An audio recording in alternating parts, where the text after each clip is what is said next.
حاضرین کرام،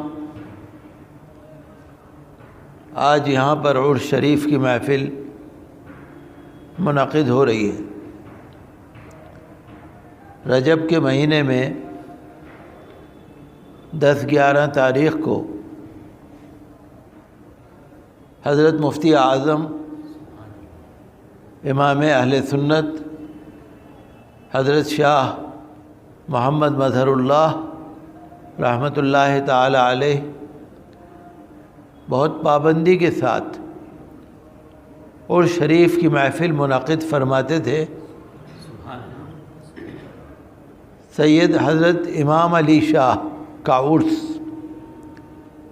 حضرت فقیہ الہند قطب وقت حضرت شاہ رحیم بخش عرف محمد مسعود نقشبندی رحمۃ اللہ علیہ کا عرس، جناب شیخ المشائخ سید صادق علی شاہ کا عرس شریف، حضرت امام علی شاہ یہ حضرت شاہ مسعود صاحب کے پیر و مرشد ہیں، اور سید صادق علی شاہ حضرت مفتی اعظم کے پیر و مرشد ہیں۔ تو یہ عرس شریف کی محفل بہت پرانی ہے، اور آج چونکہ 11ویں شریف بھی ہے تو یہ 11ویں شریف کی محفل بھی ہے۔ جب ہم عرس شریف کرتے ہیں اور اللہ کے ولیوں کا ذکر کرتے ہیں تو ہمارے ساتھ اللہ کے ولیوں کا فیض شامل ہو جاتا ہے۔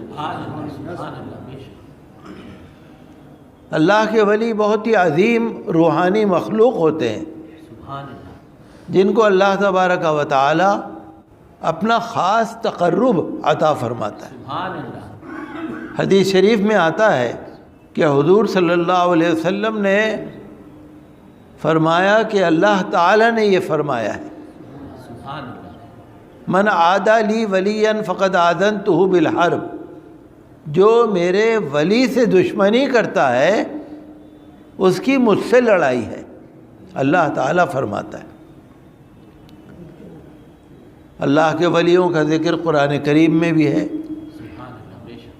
جو آیت میں نے آپ کے سامنے تلاوت کی، الا خبردار ہوشیار، اے مسلمانوں سننے والوں ہوشیار ہو کے سنو، ان اولیاء اللہ، بے شک اللہ کے ولی نہ انہیں کوئی خوف ہوتا ہے نہ انہیں کوئی غم ہوتا ہے۔ تو حضرت امام علی شاہ اپنے وقت کے بڑے بزرگ تھے، نقشبندی سلسلے کے۔ پنجاب کے اندر ڈیرہ بابا نانک صاحب کے پاس جو کرتارپور کوریڈور کھلا ہے انڈیا اور پاکستان کے راستے میں، تو ہندوستان کی سرزمین پر کرتارپور کوریڈور سے پہلے حضرت امام علی شاہ کی بڑی درگاہ ہے، اور جب وہ جلوہ فرما تھے تو پوری دنیا سے ان کے پاس عقیدت مند آیا کرتے تھے جب انگریزوں کی حکومت تھی۔ اور مولانا علی میاں نے بھی لکھا ہے اس بات کو کہ امام علی شاہ کے درگاہ میں، خانقاہ میں اتنے لوگ آیا کرتے تھے کہ ایک ایک دن میں لنگر کے لیے 300 بکرے ذبح پڑتے تھے۔ تو حضرت شاہ مسعود رحمۃ اللہ علیہ فقیہ الہند قطب وقت، وہ امام علی شاہ کے بڑے محبوب مقرب مرید تھے، جن پر پیر و مرشد فخر فرمایا کرتے تھے، اور انہوں نے ہی فرمایا تھا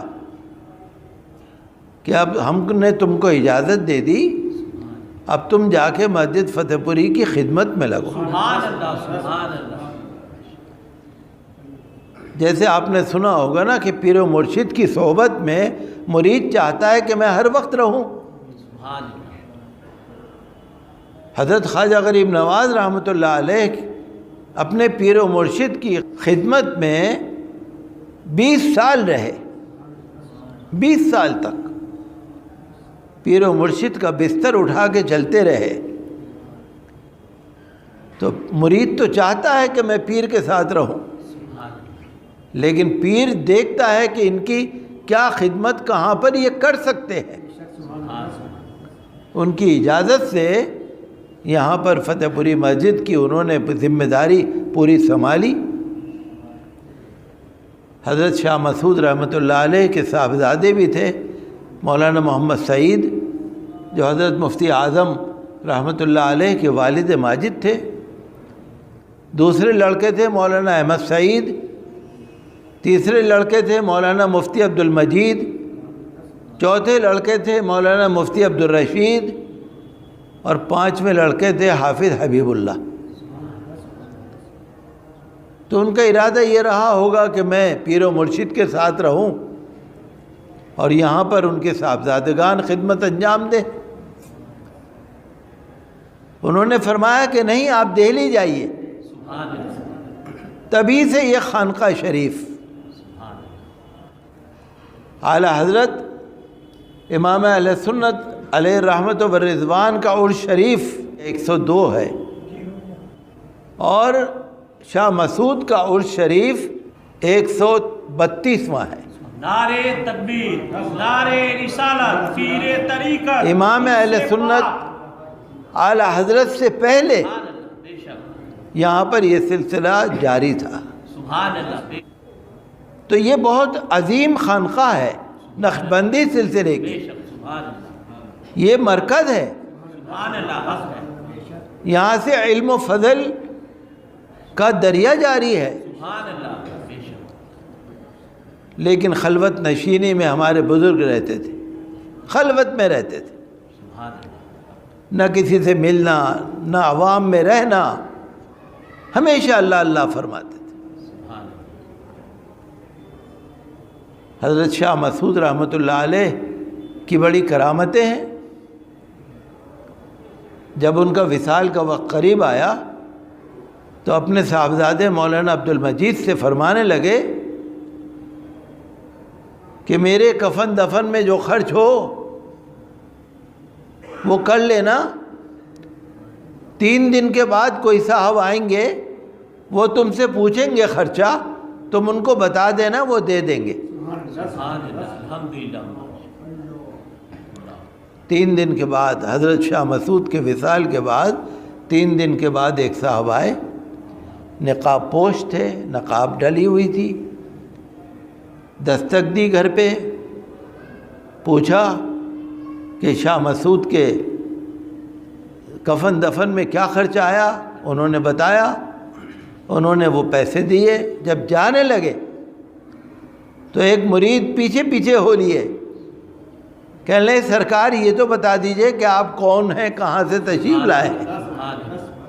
ان کے اصرار کرنے پہ جب ان صاحب نے نقاب اٹھائی تو پتہ لگا یہی تو شاہ مسعود ہیں۔ سبحان اللہ، نعرہ تکبیر، نعرہ رسالت، پیر طریقت۔ اس واقعے کو حضرت مجدد العصر پروفیسر مسعود احمد صاحب نے تذکرہ مظہر مسعود کتاب میں بھی لکھا ہے۔ سبحان اللہ، سبحان اللہ۔ تو شاہ مسعود رحمۃ اللہ علیہ کا بڑا مقام تھا، اور الحمدللہ یہاں پر یہ فیض جاری ہے۔ حضرت شاہ مسعود کے بعد حضرت مولانا احمد سعید ان کے صاحبزادے ہوئے، یہاں پر جانشین مولانا عبد الرشید ہوئے، لیکن شاہ مسعود نے اپنی جگہ پر اپنے پوتے حضرت مفتی مظہر اللہ رحمۃ اللہ علیہ کو جانشین نامزد فرمایا تھا۔ تو جب 15 سال کی عمر پوری ہو گئی، مفتی مظہر اللہ کی عمر جب 15 سال کی پوری ہو گئی تو پھر ان کو یہاں کی امامت و خطابت سونپ دی گئی۔ تو آپ نے یہاں پر اس ذمہ داری کو سنبھالا، اور آپ کو معلوم ہی ہے کہ فتح پوری مسجد کا کیا مقام ہے سبحان اللہ اور روحانی سلسلے میں اس کا کیا درجہ ہے۔ سبحان اللہ بے شک شاہ مسعود رحمۃ اللہ تعالی علیہ اپنے خاندانی طور سے بہت مالدار تھے، لیکن جب سے روحانی سلسلے میں آئے فقیر ہو گئے، درویش ہو گئے تھے۔ آپ نے اندازہ کیا نا کہ کفن دفن کا خرچہ بھی کہیں سے پورا کر لینا، کوئی آئے گا دے دے گا، درویشی اختیار فرما لی، کتابیں لکھی، فیوض محمدی، سلوک مسعودی، درۃ الیتیم فی القرآن العظیم، سماع موتا، سماع و غنا، درر ثمانیہ، آداب سالک اور کئی کتابیں۔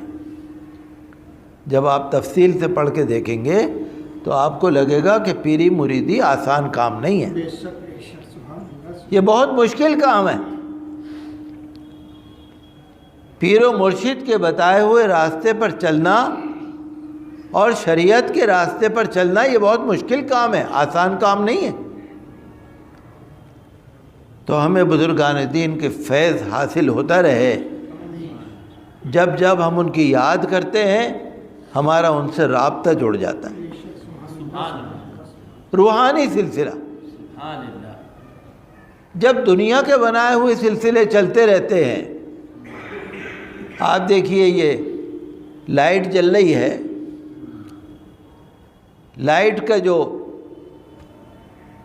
ٹرانسفارمر ہے کہاں لگا ہوا ہے؟ بہت دور لگا ہوا ہے ٹرانسفارمر، تار سے تار جوڑتا گیا، جہاں تک آپ تار جوڑتے رہیں گے لائٹ وہاں تک جاتی رہے گی۔